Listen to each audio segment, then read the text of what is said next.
Hello and welcome to my channel where I document our homeschool journey. This video is for week 6 and the theme for this week was apples. Every morning I try to wake up earlier than my kids, and this allows me to have my breakfast, read my Bible, and just get everything set and ready for when my daughter wakes up. After my oldest daughter wakes up, we begin to do breakfast together. And then we sit down to eat breakfast, and while we are eating, we're also reading a story. I'm reading a story to her from the Bible. And after I have read the story to her, I will then ask her questions about the story and allow her to narrate the story to me back. On Mondays, we focus on math specifically. We do more hours of math on Mondays.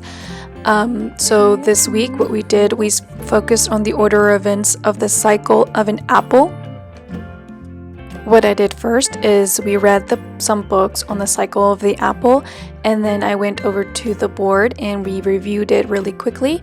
And then after that I used a printout from the website Twinkle, and we printed this out, and she basically cut out the pieces and she had to order them by herself. Something that she really enjoyed doing for math this week was rolling a dice, counting them, and then finger painting that amount of apples on the tree.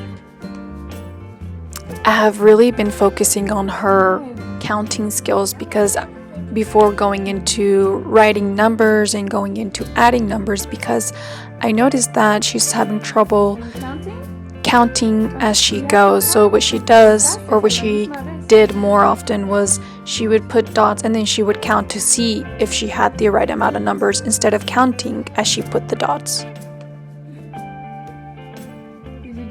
And that is the beauty of homeschooling, because you can evaluate your kid and see how they are learning, and then you can determine whether your kids needs more time, more practice with this concept before they move on to the next.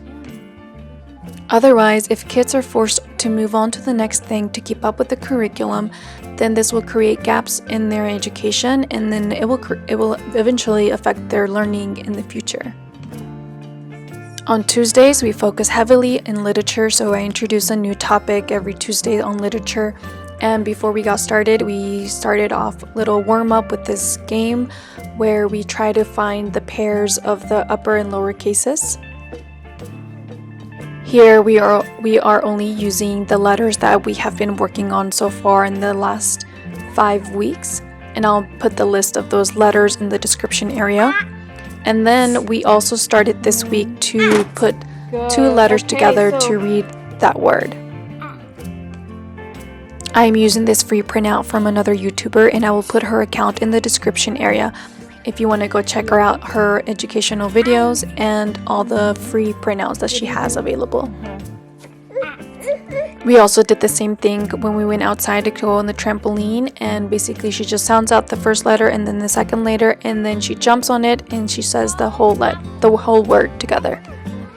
We just got this trampoline this year, and it has been really helpful for us to be outside and just lay down and read books together on it.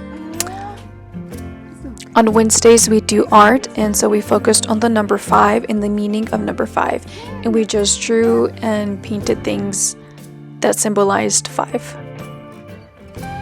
Like the star you see in an apple when you cut the apple horizontally. On Thursdays we do science, so this week what we did is we dissected apples, and then we also had 3 different varieties of apples and did a taste testing worksheet. For this, what we did is I blindfolded my daughter, and then she would taste the apples and she would say if it was sour or if it was sweet, was it crunchy or was it soft, and then she would try to figure out which apple it was. Sour? And then after that she would get to say whether she liked it or not, and she would also have to write down if it was sour or sweet. On Fridays we go outside because it's our nature day, and before going outside that day we did an apple pie. And as you all may already know, cooking with your kids is doing math, it's doing science, it's learning how to follow directions. So I always recommend that you cook and bake with your kids. Truthfully, for me at least, baking and cooking with my kids is actually really stressful, because cooking in itself can be stressful because you want to be perfect about everything. You have to be very patient, and this is going to be one thing that's going to help you in the area of patience if you struggle with that.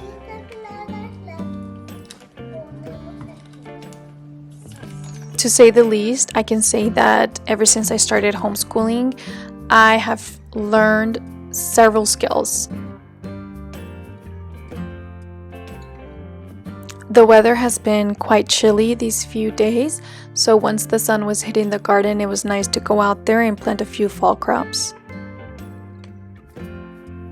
Something else that I planned out for the apple week was to go to an apple orchard, although we did go to the apple orchard the next week. But basically what we did was we went on a hayride and they learned how to do apple cider, and then they were able to pick apples from the orchard. So that is it for this video. Thank y'all for watching, and I will see y'all in my next video for the theme of moon.